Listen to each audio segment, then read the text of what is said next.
Voilà, shalom, chers frères et sœurs, soyez abondamment bénis. Avant de commencer cette vidéo, je voudrais vous laisser écouter un monsieur. Voilà, vous laisser écouter une vidéo qui dure environ 7 minutes. Donc, je vous prie d'écouter cette vidéo attentivement et tout ce que ce monsieur-là va dire. Et puis, après, nous allons revenir et nous allons essayer de vous expliquer un certain nombre de choses. Nous allons essayer encore de vous faire toucher du doigt ce que nous disons très souvent sur cette chaîne concernant les temps dans lesquels nous sommes, que souvent beaucoup de personnes ne comprennent pas. Voilà, donc je vous laisse écouter. Notre Seigneur Jésus manifeste une dimension spirituelle selon laquelle Moïse est venu causer avec lui. Or, Moïse est mort. La Bible dit dans le livre de Jude, quand Michel discutait le corps de Moïse avec Satan, il n'osa pas l'injurier. Or, corps veut dire cadavre. C'est que Moïse est mort, Satan a bloqué le corps. Moi, ma question, c'est qu'est-ce qu'il y avait sur le corps de Moïse pour que Satan le prenne en otage? Qui était Moïse pour que Satan revendique son corps? Quel genre de prophète était Moïse pour que Satan revendique son corps? D'ailleurs, même pourquoi Satan à côté de son corps? Pendant que le pauvre Lazare, quand il est mort, les anges sont venus le prendre. Mais le grand Moïse, quand il meurt, c'est Satan qui bloque son corps. Et quand un ange vient pour le prendre, il croise Satan. Satan dit, je ne te donne pas. Qui était Moïse? Moïse était ce serviteur de Dieu-là, dont le ministère était basé sur le serpent. C'est pourquoi dès le début, Dieu dit à Moïse sur la montagne, qu'est-ce que tu as dans la main? Moïse dit, j'ai un bâton. Il dit, jette le bâton. Et le bâton s'est changé en serpent. Qui se rappelle? Et Dieu dit à Moïse, prends le bâton mais par la queue. Donc ça veut dire que Moïse a toujours marché avec un serpent dans la main. Le bâton de Moïse n'était plus un bâton, mais c'était le serpent. Et dès l'instant que Moïse possède le serpent, Dieu dit à Moïse, je te fais Dieu pour Pharaon. Pourquoi? Parce que Pharaon a pour Dieu le serpent ancien qui s'appelle aussi le Léviathan, qui s'appelle encore le diable. Tu ne peux pas rentrer dans la maison d'un homme fort, prendre ce qui est à lui sans avoir lié d'avance. Alors avant d'envoyer Moïse en Égypte, Dieu prend le soin de donner le Dieu des Égyptiens à Moïse dans la main, afin que quand Pharaon se met à prier le serpent, puisque le serpent est prisonnier de Moïse dans la main de Moïse, que Moïse devienne celui qui exauce. Parce que quand quelqu'un est en otage, sa volonté dépend de ta volonté. Donc du coup, par procuration, Moïse devient le Dieu de Pharaon parce que Moïse a le Dieu de Pharaon en otage. C'est pourquoi le premier miracle de Moïse était de jeter le bâton devant Pharaon, pour que Pharaon puisse reconnaître que son bâton a été pris en otage. Mais bizarrement, les magiciens de Pharaon, n'ayant pas le discernement, vont aussi jeter leur bâton. Et on va remarquer que le bâton de Moïse va manger les autres petits bâtons. Pourquoi? Parce que les petits bâtons sont nés de lui-même qui est le grand bâton.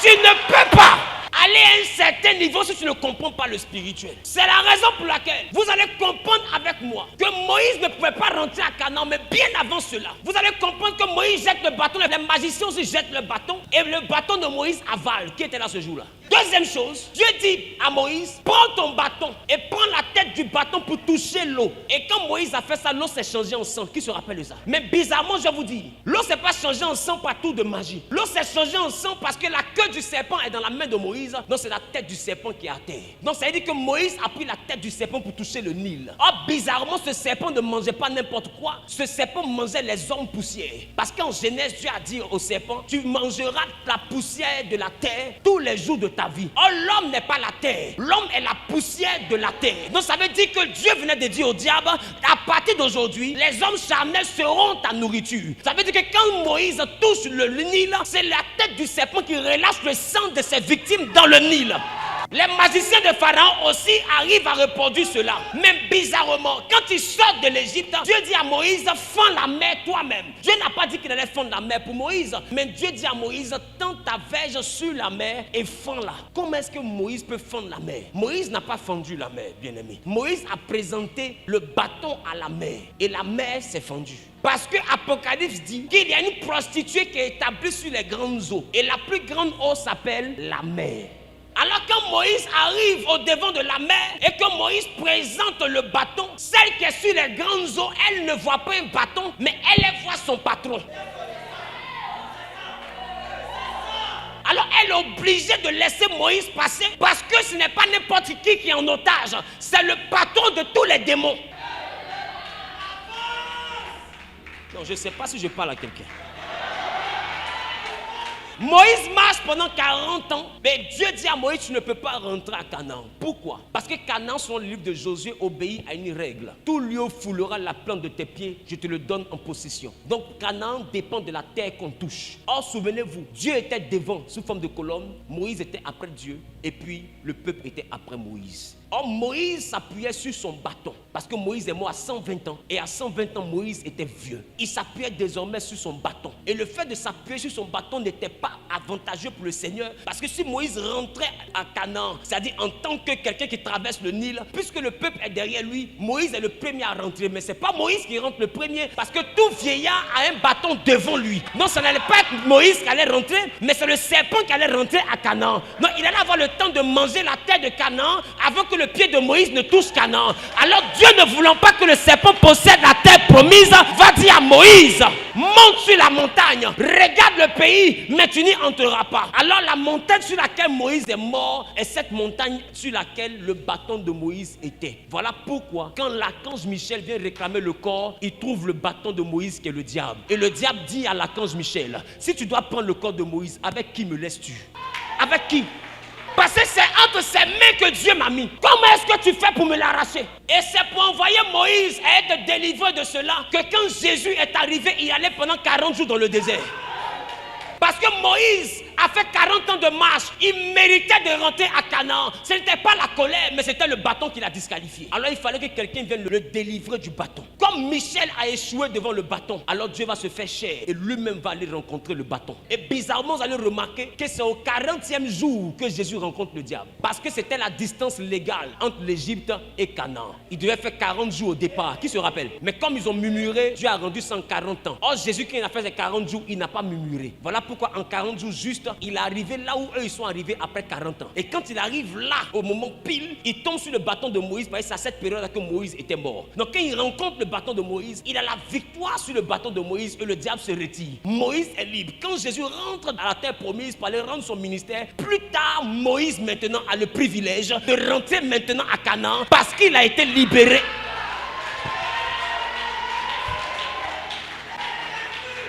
Parce qu'il a été libéré par le jeûne que Jésus était allé faire dans le désert. Ça veut dire que Jésus était encore allé délivrer quelqu'un qui avait connu la mort. Comment après la mort on peut délivrer quelqu'un?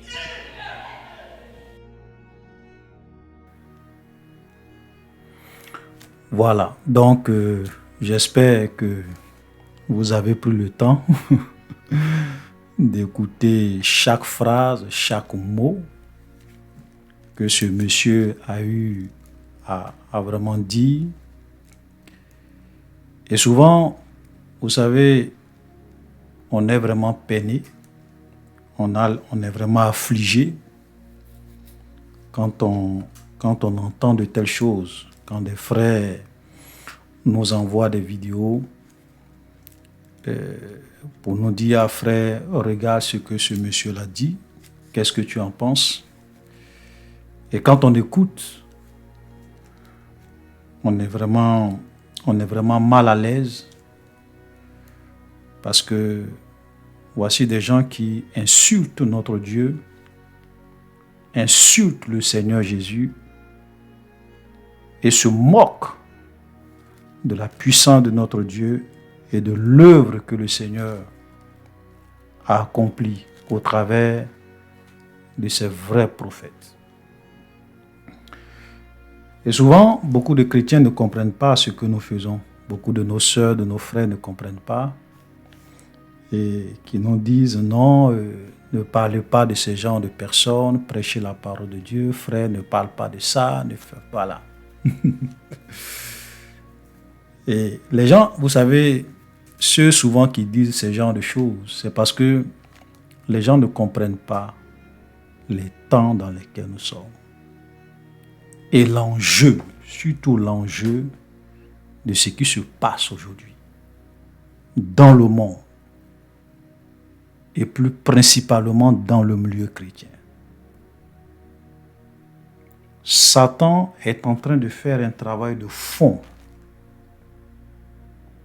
pour réellement introduire dans l'Église des doctrines pernicieuses, des sectes pernicieuses, pour réellement détourner beaucoup de chrétiens de la vérité et les conduire à la mort et les conduire à la perdition.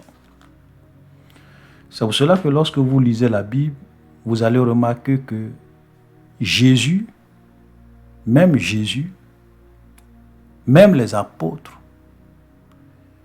ils avaient des paroles très dures à l'égard des faux ouvriers, à l'égard des faux enseignants, à l'égard des suppôts du diable.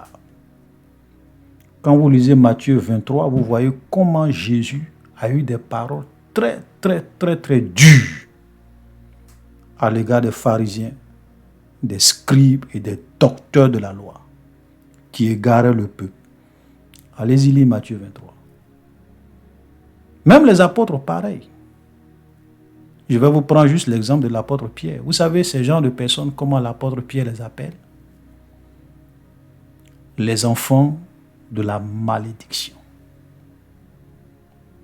Les enfants de la malédiction. Je vais lire le passage pour ne pas que vous pensiez que je suis en train de raconter du n'importe quoi. 2 Pierre chapitre 2. Il y a eu parmi le peuple de faux prophètes, et il aura de même parmi vous de faux docteurs qui introduiront des sectes pernicieuses et qui, réniant le maître qui les a rachetés, attireront sur eux une ruine soudaine. Plusieurs les suivront dans leur dissolution et la voie de la vérité sera calomniée à cause d'eux. Donc Pierre continue toujours et regardez le verset 4, il dit « Ils ont les yeux pleins d'adultère, insatiables de péché, ils amorcent les âmes mal affermies, ils ont le cœur exercé à la cupidité, ce sont des enfants de malédiction. » Vous comprenez? Des enfants de malédiction. Ces faux ouvriers, ces faux prophètes, ces faux enseignants, ces faux docteurs, des enfants de la malédiction. Donc, les premiers chrétiens, avec les apôtres, ce n'est pas des gens qui s'amusaient avec les hérésies, avec la fausseté, avec des doctrines de démons. Alléluia. Et donc, nous aussi, nous suivons les pas de notre maître. Donc, nous n'avons rien contre les gens. Nous parlons et nous faisons ce que notre maître a fait. Pour que nos sœurs, nos frères puissent vraiment faire attention par rapport au temps dans lequel nous sommes. C'est très important. Alléluia. Donc, dans cette vidéo encore, nous allons déconstruire les mensonges de ce monsieur, les faussetés dans tout ce qu'il vient de dire, les insultes même, les insultes et les blasphèmes qu'il a proférés à l'égard de notre Dieu et de notre Seigneur Jésus dans cet extrait de 7 minutes. Et vous allez comprendre pourquoi je parle d'insultes et de blasphème. Donc écoutez-moi attentivement, parce que je pèse mes mots quand je parle ainsi. Amen. Nous allons commencer d'abord par, on va voir plusieurs points, mais on va déjà commencer par la mer rouge que Moïse a fendue, que Dieu a fendue par sa puissance. Donc Dieu a dit à Moïse de tendre son bâton. Et Dieu, par sa puissance, a fendu la mer en deux et les enfants d'Israël ont traversé cette mer-là à sec. Et cet homme dit que ce n'est pas Dieu qui a fendu la mer. Je reprends ses propres paroles. Dieu dit à Moïse, fends la mer toi-même. Dieu n'a pas dit à Moïse qu'il allait fendre la mer pour Moïse. Dieu dit à Moïse, tends ta verge sur la mer et fends-la. Comment Moïse peut fendre la mer? Moïse n'a pas fendu la mer. Moïse a présenté son bâton vers la mer et elle s'est fendue parce que dans Apocalypse dit qu'il y a une prostituée qui est établie sur les grandes eaux et la plus grande eau s'appelle la mer. Donc quand Moïse présente le bâton à la mer, cette femme voit son patron et elle est obligée de laisser passer Moïse, car ce n'est pas n'importe qui est en otage, c'est le patron de tous les démons. Donc en un mot, si la mer s'est fendue, quand Moïse a tendu son bâton, ce n'est pas la puissance de Dieu. Ce n'est pas Dieu qui a fait ça. Voilà ce qu'il est en train de vous dire, parce qu'il dit que Dieu a dit à Moïse que ce n'est pas lui qui va fendre, c'est pas lui qui va fendre la mer pour Moïse. Et Moïse aussi n'a pas fendu la mer. Donc qui a fendu la mer? C'est un esprit, c'est un démon qui a fendu la mer. C'est-à-dire que c'est cette grande prostituée qui est assise sur les grandes eaux, cet esprit-là, selon lui, qui, parce que l'esprit ou bien cette prostituée a vu son patron qui était le bâton, qui était pris en otage par le bâton que Moïse tenait, elle a dû diviser la mer Rouge en deux et laisser Moïse passer et laisser le peuple de Dieu passer. Oh boy, oh boy, oh boy, oh boy, oh boy, oh boy. Oh boy. Donc c'est la prostituée, ou bien cette sirène, ou bien ce démon, ou bien ce mauvais cet esprit qui a réellement opéré le miracle, ou bien le prodige de la division de la mer Rouge en deux. Frère, on va voir qui est cette prostituée de Apocalypse 17. Et les grandes eaux sur lesquelles cette femme est assise, c'est quoi? Dans Apocalypse 17, nous avons la réponse. Et vous allez voir comment ce monsieur-là ment. Apocalypse 17, le verset 1. Puis un des 7 anges qui tenait les 7 coupes, puis un des 7 anges qui tenait les 7 coupes vint, il m'adressa la parole en disant, viens, je te montrerai le jugement de la grande prostituée qui est assise sur les grandes eaux. Verset 15. On va te dire, on va nous dire dans le verset 15, les grandes eaux là, c'est quoi? Et il me dit, les eaux que tu as vues, sur lesquelles la prostituée est assise, ce sont des peuples, des foules, des nations et des langues. En un mot, ces grandes eaux-là, ce n'est pas la mer. Ces grandes eaux-là ne représentent pas la mer. Ce n'est pas la mer physique. Mais en réalité, ce sont des peuples, ce sont des langues, ce sont des foules, ce sont des nations. Ce sont des hommes. Et cette femme-là, c'est qui? Le verset 18. Et la femme que tu as vue, c'est la grande ville qui a la royauté sur les rois de la terre. Donc cette femme-là, ce n'est pas un esprit, ce n'est pas un démon qui est assis sur la mer.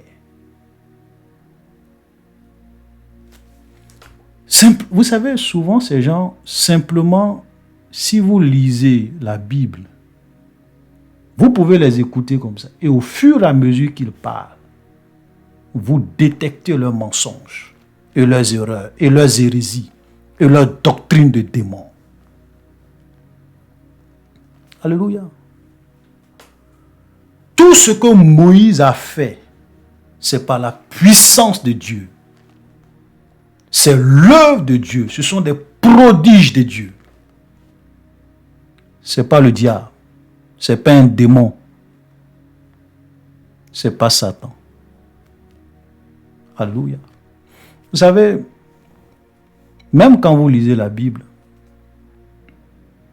Moïse n'est même pas le seul dans toute la Bible à avoir fendu l'eau ou bien à avoir divisé les eaux en deux.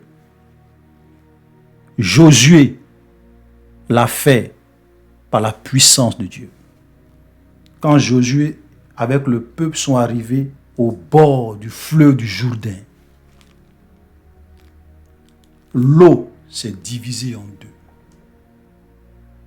Et ils sont passés. Le prophète Élie a divisé les eaux en deux avec son manteau. Ça, c'est même pas pour dire que c'est un bâton qui se transforme en serpent. Élisée a fait pareil. Tout ça, c'est dans la Bible. Le Dieu que nous servons, c'est un Dieu qui est tout puissant. Il n'a pas besoin de l'aide du diable. Il n'a pas besoin de l'aide d'un démon pour délivrer son peuple et pour opérer un miracle et un prodige. Non. Donc ce monsieur-là insulte Dieu. En un mot, si les enfants d'Israël ont pu être sauvés de la colère de Pharaon qui les poursuivait, c'est parce que c'est la prostituée, c'est un démon qui a vu son patron et donc Dieu a eu besoin de l'aide d'un démon pour sauver son peuple. Si ce n'est pas insulter Dieu et se moquer de la puissance de Dieu, moi je ne sais pas ce que c'est. Dites-moi, moi je ne sais pas. C'est grave ce qu'il dit, très grave. Et regardez ce qu'il dit encore, parce qu'on va prendre plusieurs de ces points qu'il a donnés. Il dit, le ministère de Moïse était basé sur le serpent. Donc il dit que le ministère de Moïse était basé sur le serpent. Oh boy, oh boy, oh boy. Le ministère de Moïse était basé sur le serpent. Frère, le ministère de Moïse n'était pas basé sur le serpent. Le ministère de Moïse était basé sur Dieu et sur la puissance de Dieu. Parce que Moïse était dans le désert, en train de paître les troupeaux de son beau-père Jéthro.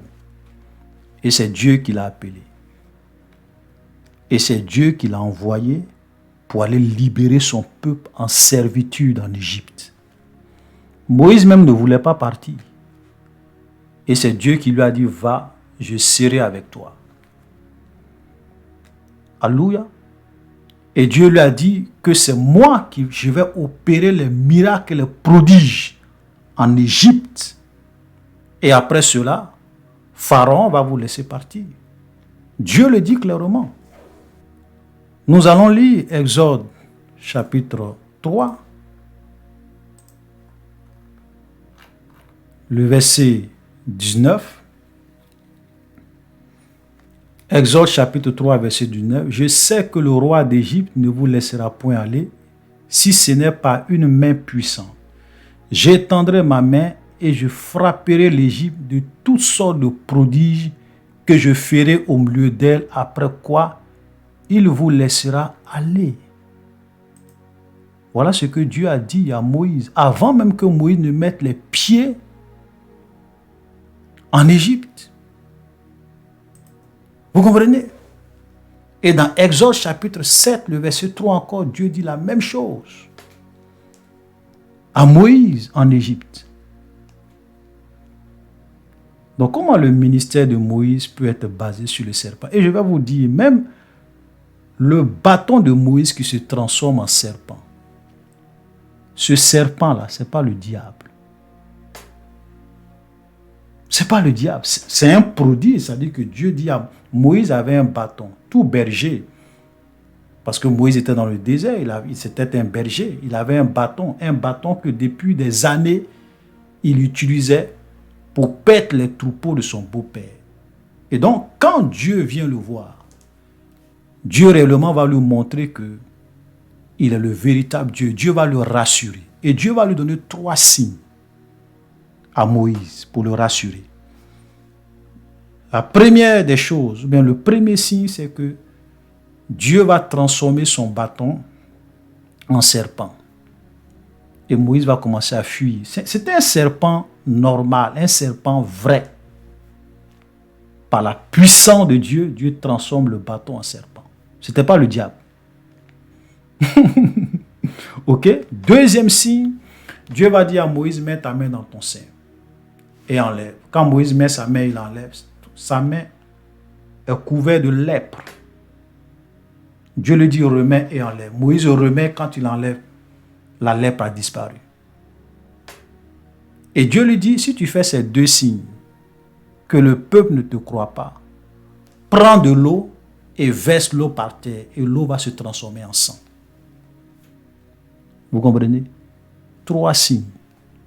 Parce qu'il a dit, il a même dit que le fait que le Nil s'est transformé en sang, c'est le serpent, le diable qui se nourrissait des hommes poussières, qui a libéré les victimes qu'il détenait. Le sang des victimes.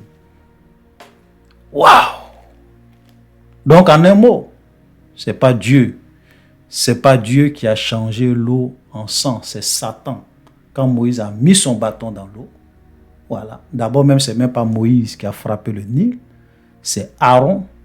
Voilà, c'est Aaron, le frère de Moïse, qui a frappé le Nil, et le Nil s'est transformé en sang. Alléluia. Vous voyez, ça dit que c'est vraiment grave ce que ce monsieur l'a dit. Ça dit que quand vous l'écoutez, vous dites non, mais c'est que le diable. Ça dit que ce sont des gens qui sont en train de glorifier la puissance de leur maître Satan. C'est grâce à Satan que l'eau s'est transformée en sang dans le Nil. C'est grâce à Satan que la mer Rouge s'est divisée. Et Satan est tellement fort qu'il a pu prendre en otage le corps de Moïse. Chers frères et sœurs, ce sont des doctrines de démons. Dieu n'a pas besoin de Satan pour changer l'eau en sang. Alléluia.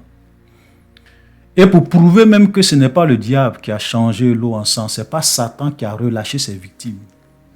Vous savez, quand vous lisez la Bible, dans Apocalypse chapitre 17, à la fin des temps, écoutez-moi très bien, quand Dieu va commencer à déverser les coupes de sa colère sur la terre des hommes pendant le règne de l'Antichrist. On a parlé de toutes ces choses quand on faisait notre étude chapitre par chapitre sur le livre de l'Apocalypse, que je vous conseille d'ailleurs d'aller suivre. On va lire un peu quelques versets parce que c'est très important qu'on puisse réellement déconstruire les mensonges de ces genres de personnes. Ok? Apocalypse chapitre 16.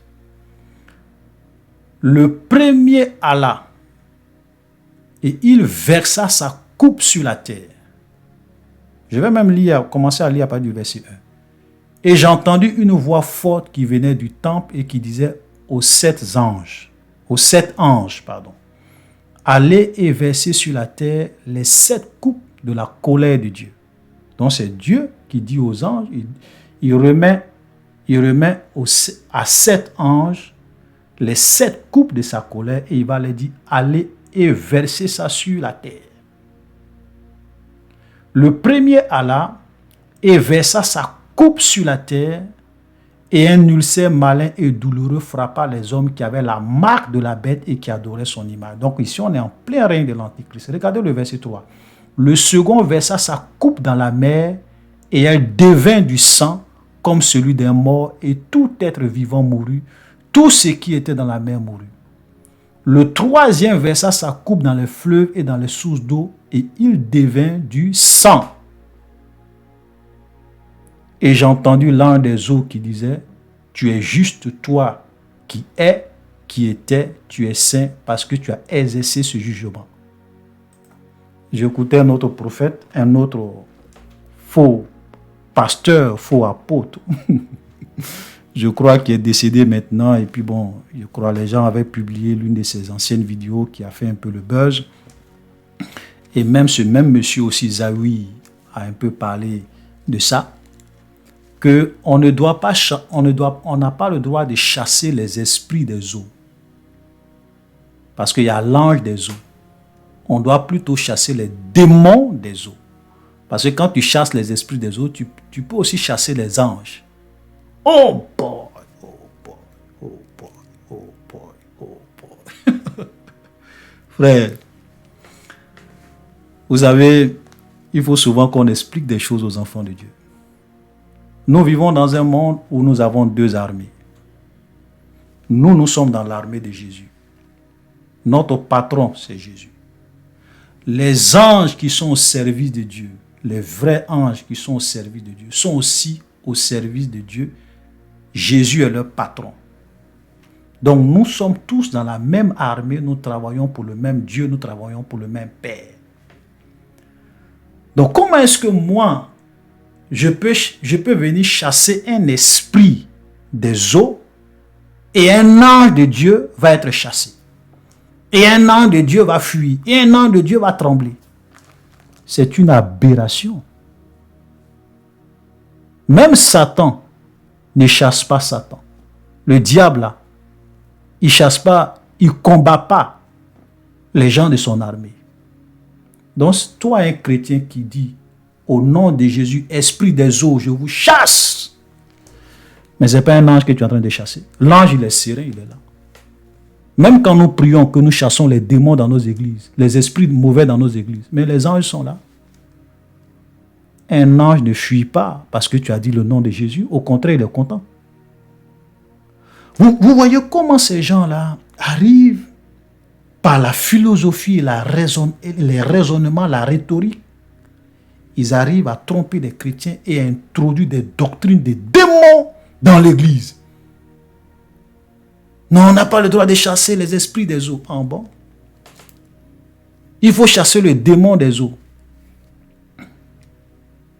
Est-ce que vous savez que même les démons qui sont avec le diable, la Bible aussi les appelle les anges? Vous voulez que je vous montre ça? On va lire Apocalypse, chapitre 12. Comme vous voulez qu'on vous montre.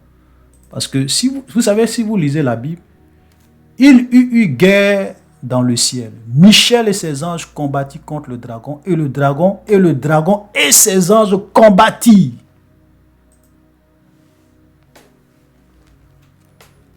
Ça veut dire que même les démons, souvent on les appelle des anges, puisque ce sont des anges déchus.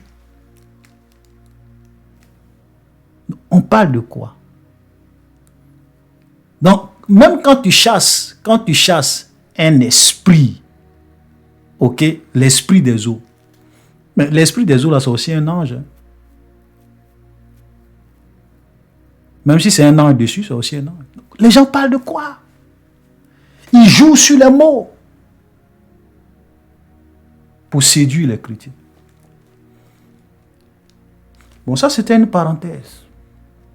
Donc, frère, vous voyez très bien que même pendant le règne de l'Antichrist, Dieu va changer la mer en sang, les sources d'eau en sang, sans avoir besoin d'un bâton.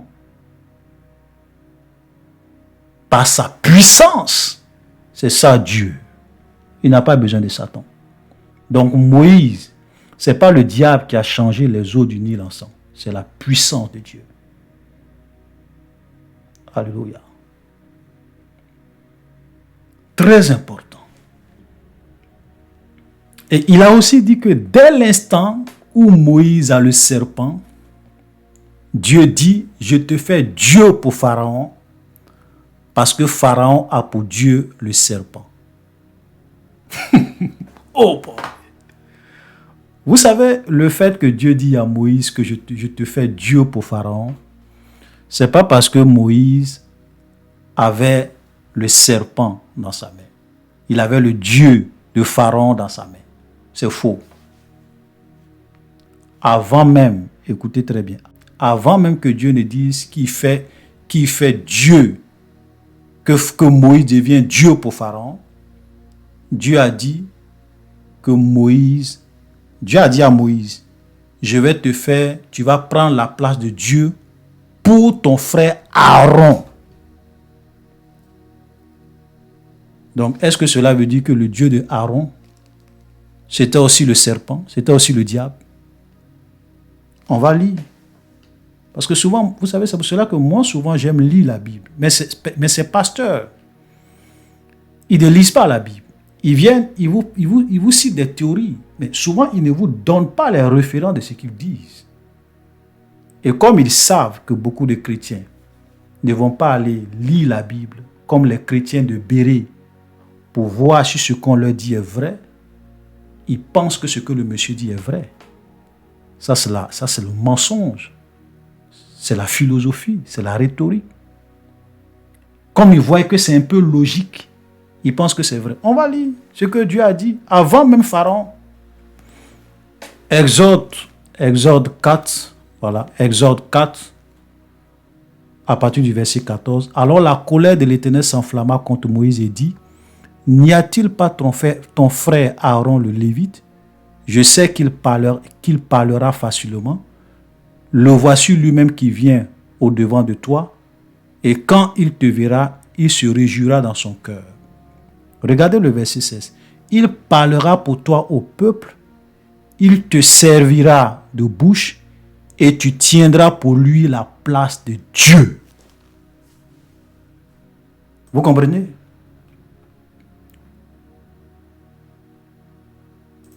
Donc Dieu a dit à Moïse, comme tu dis que tu n'as pas la langue facile, je vais te faire Dieu. Tu vas prendre la place de Dieu pour ton frère Aaron. Mais dans quel sens?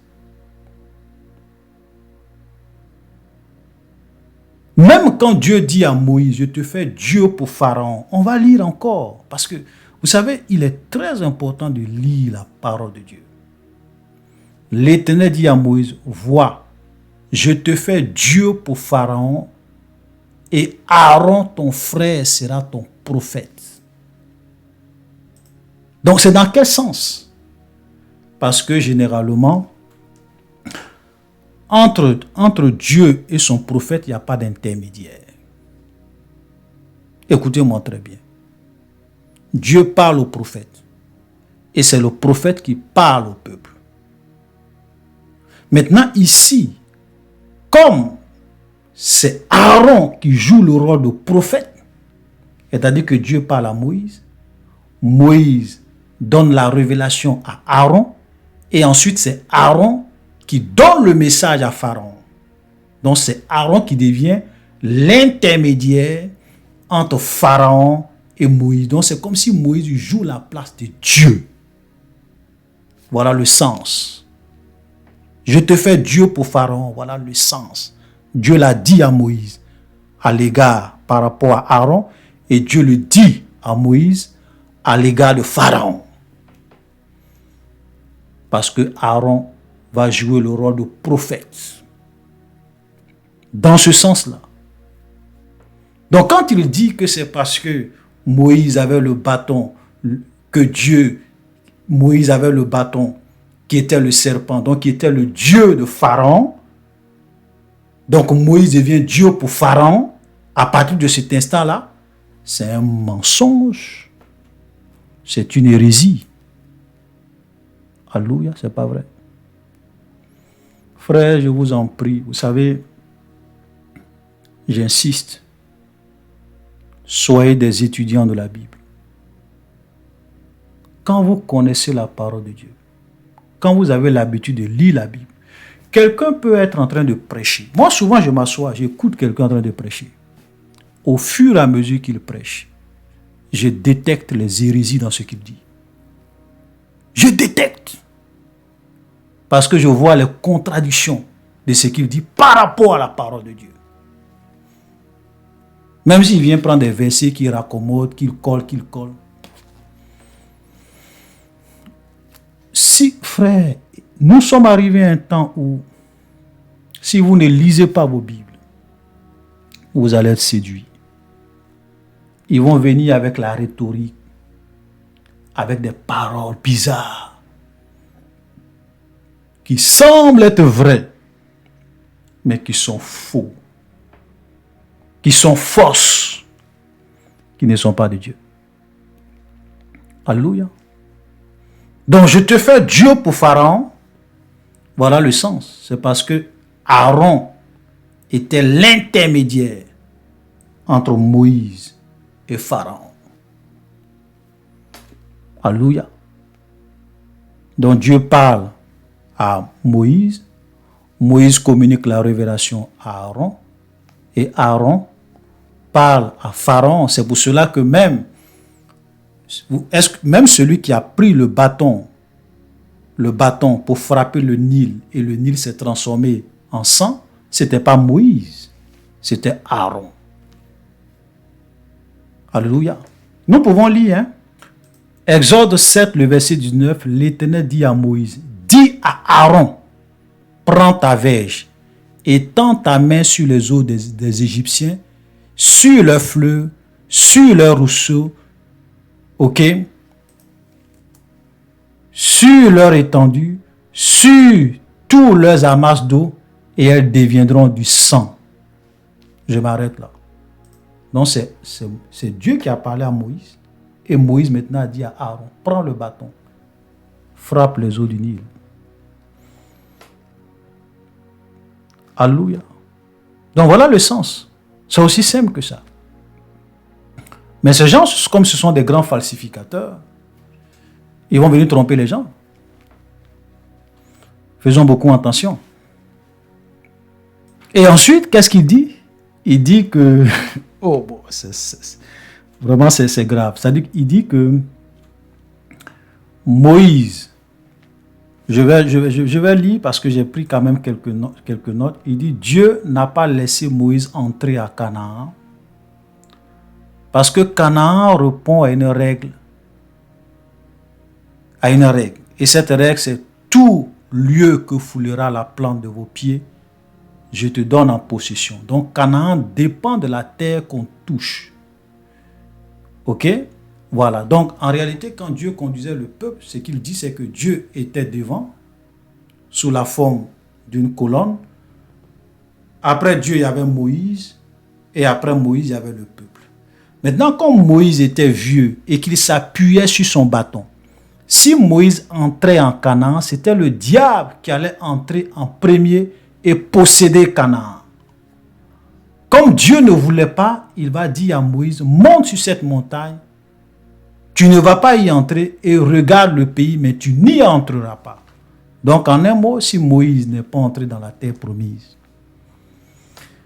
c'est parce que si Moïse rentrait, c'était son bâton qui allait, puisqu'il est vieux, donc il s'appuyait sur son bâton. Donc son bâton était devant lui. Donc, et son bâton, c'était le diable, c'était le serpent. Donc si Moïse rentrait à Canaan, c'était le diable qui allait posséder Canaan. C'est pour cela que Dieu lui a dit, non, tu vas monter sur cette montagne et c'est là que tu vas mourir.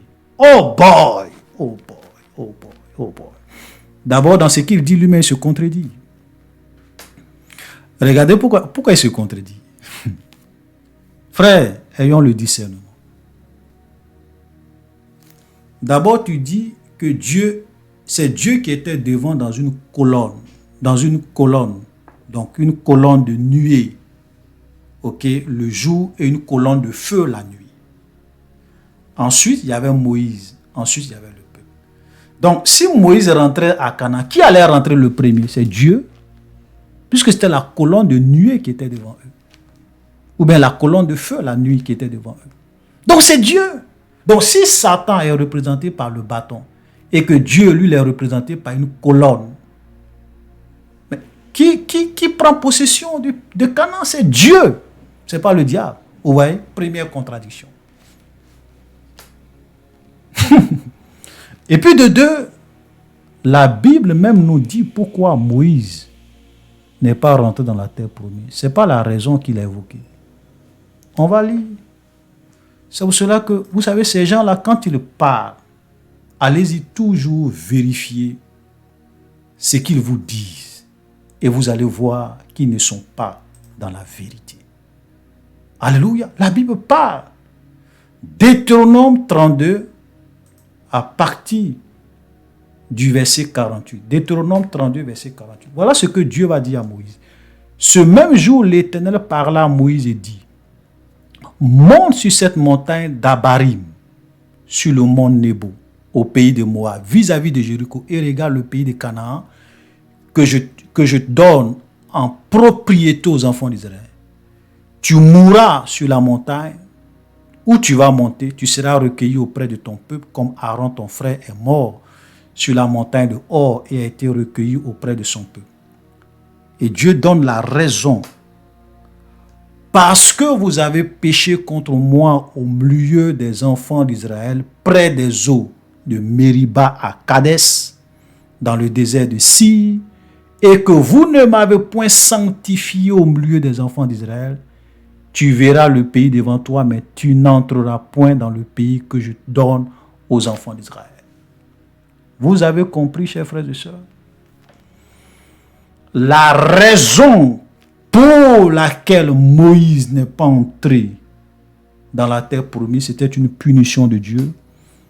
Parce que lorsque Dieu a dit à Moïse, va, lorsque le peuple avait soif, Dieu lui a dit, va parler au rocher. Moïse était tellement, il a obéi, il est parti, mais sauf qu'il était tellement oppressé par le peuple. Dans sa colère, au lieu de parler au rocher, il a frappé le rocher. L'eau est sortie, le peuple a bu. Mais Dieu dit, à cause de ce que vous avez fait, tu as fait, Moïse, je vais te punir. Ta punition, c'est pas que tu ne vas pas aller au ciel. Hein. Non. Ta punition, c'est que tu ne vas pas entrer dans la terre promise.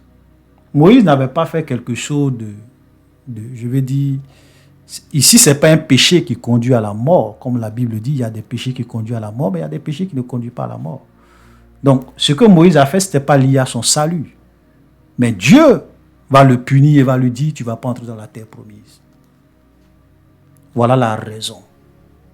Ce n'est pas parce que Moïse s'appuyait sur un bâton. Parce qu'il dit que comme Moïse était vieux, il avait 120 ans, donc il s'appuyait sur un bâton.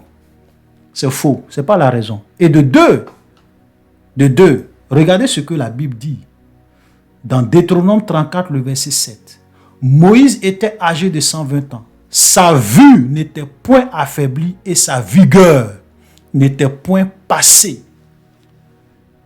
Donc, il ne pouvait pas s'appuyer sur la verge, sur un bâton, parce que Moïse ne s'appuyait pas. Sa vigueur, ça dit que Moïse il avait 120 ans, mais c'était comme s'il était jeune. Il avait la force. Moïse ne marchait pas comme les vieillards en s'appuyant sur un bâton. C'est faux. Vous voyez? Tout ça, c'est dans la Bible. Et c'est là que vous vous rendez compte que ces gens-là, ce sont des ouvriers trompeurs, des suppôts du diable. Ils n'enseignent pas la vérité. Ils égarent le peuple. Et vous avez des gens dans leur église.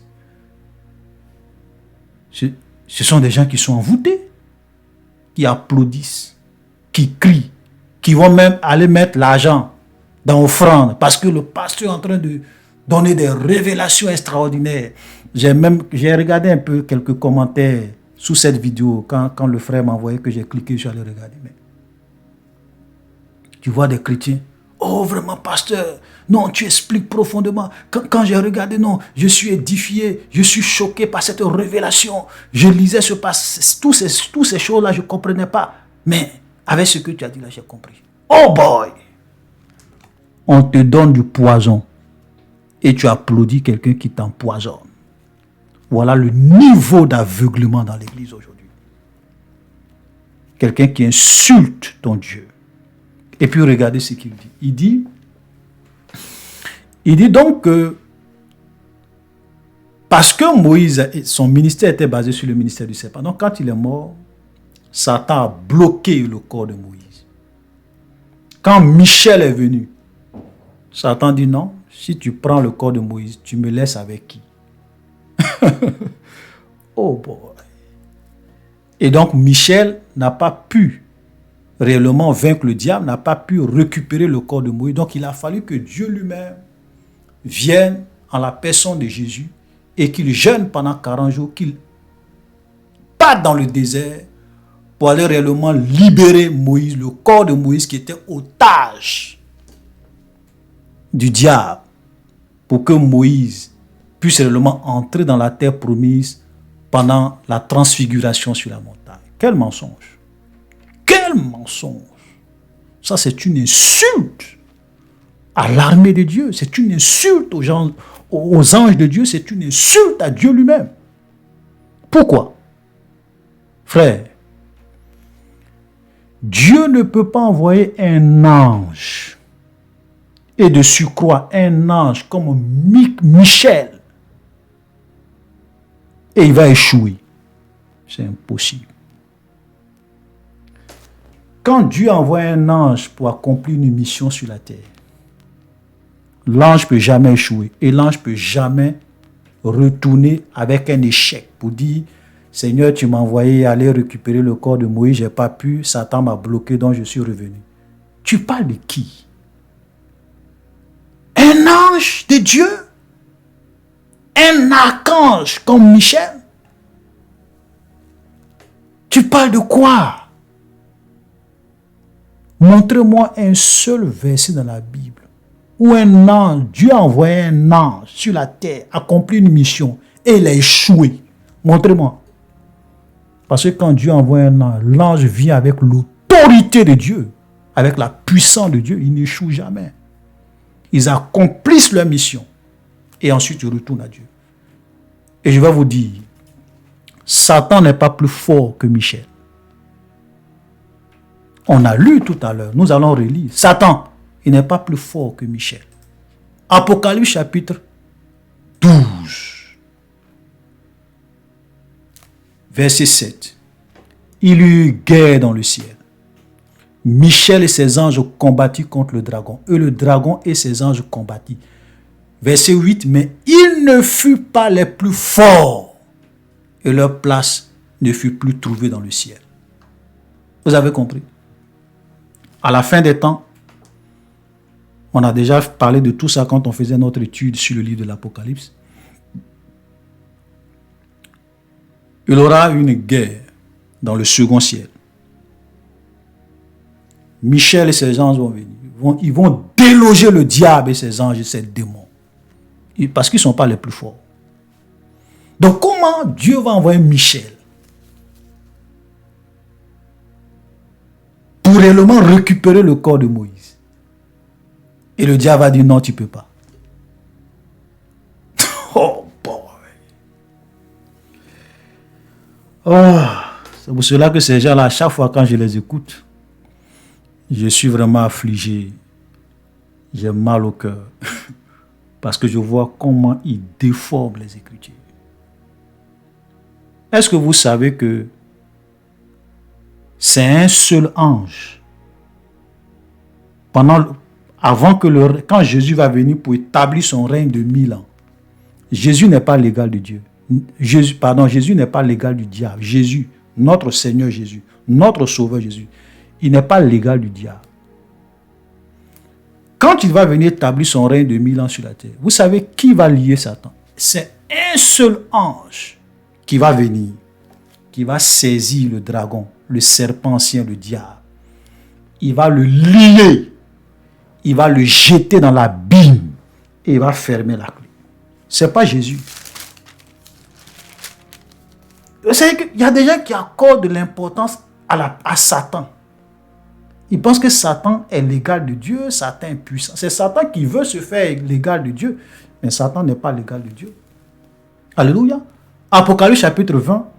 Puis je vis descendre du ciel un ange qui avait la clé de l'abîme et une grande chaîne dans sa main. On dit, je répète encore, puis je vis descendre du ciel un ange. On n'a pas dit des anges. Qui avait la clé de l'abîme et une chaîne dans sa main. Il saisit le dragon, le serpent ancien, qui est le diable et Satan, et il le lia pour 1000 ans. un ange. Donc, comment tu peux même dire que Jésus, quand Jésus est venu la gêner pendant 40 jours, il allait rencontrer le diable pour réellement libérer le corps de Moïse qui était bloqué par Satan. Mais quand Jésus a gêné pendant 40 jours et qu'il dans le désert, tout ce qui s'est passé, mais la Bible nous relate cela.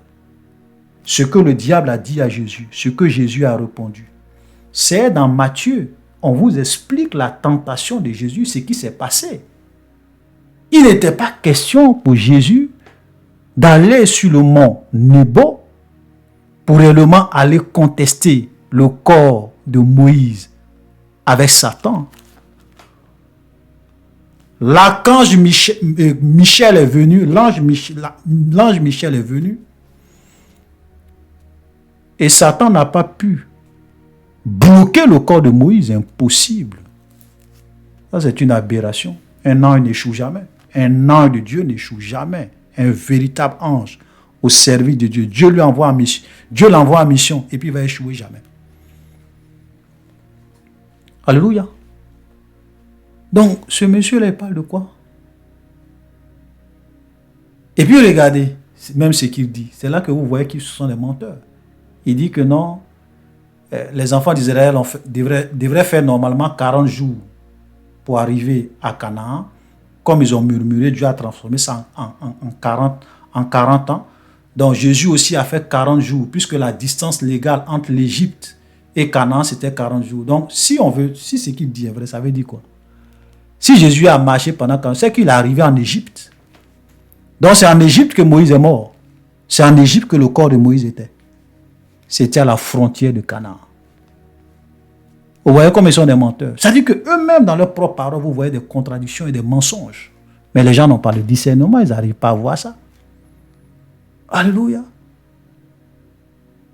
Quand le diable est venu tenter Jésus, après 40 jours de jeûne, tout ce qui s'est passé, c'est écrit dans la parole de Dieu. La Bible n'a jamais dit que Jésus allait libérer le corps de Moïse. Et puis Moïse même, quand il est rentré pendant la transfiguration, quand Moïse et Élie sont venus voir Jésus, c'était en esprit. Moïse, c'était pas dans son corps.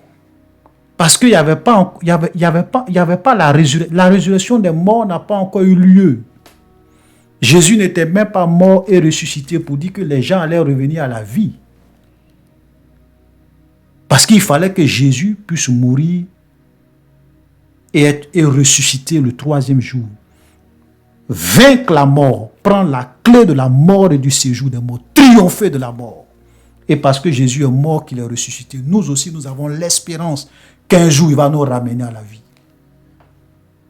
Alléluia. Donc, Jésus n'était même pas encore mort et ressuscité.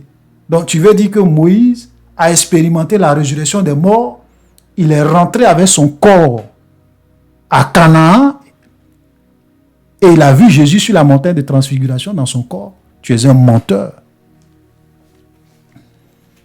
Élie encore, on peut comprendre, parce que Élie, lui, est monté vivant, avec son corps au ciel, on peut comprendre. Mais Moïse, non. Vous voyez? Voilà comment les gens vous trompent. Avec des doctrines de démons. Frères et sœurs, nous allons nous arrêter là, mais je tenais, parce qu'on aurait pu encore continuer, mais je vais m'arrêter là. Mais je tenais vraiment à vous dire, frères et sœurs, faisons beaucoup attention. Nous vivons des temps sombres. Ces gens-là, ce ne sont pas des serviteurs de Dieu.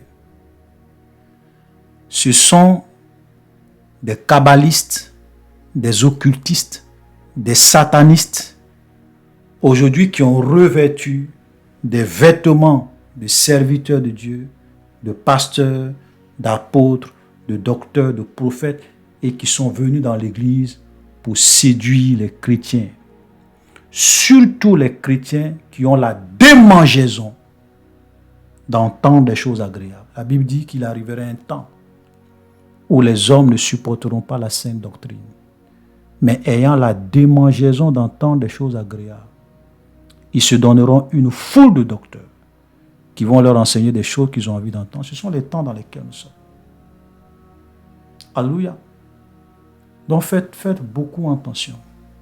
Lisez vos Bibles. Même quand quelqu'un te dit quelque chose aujourd'hui, quand quelqu'un te prêche un message, dis-lui de te donner les références de tout ce qu'il dit, les passages, les chapitres, les versets. Prends ces passages, ces versets, va lire toi-même et vois si ce qu'il dit est vrai. Comme les chrétiens de Béry. La Bible dit quand Paul enseignait et prêchait, les chrétiens de Béry étaient tellement nobles qu'ils allaient fouiller dans les Écritures pour voir si ce que Paul leur disait était vrai. Alléluia. Nous avons une seule vie à vivre, frère. Ne courons pas le risque de nous faire avoir par les ouvriers trompeurs en ces temps de la fin. Shalom, soyez bénis et à la prochaine.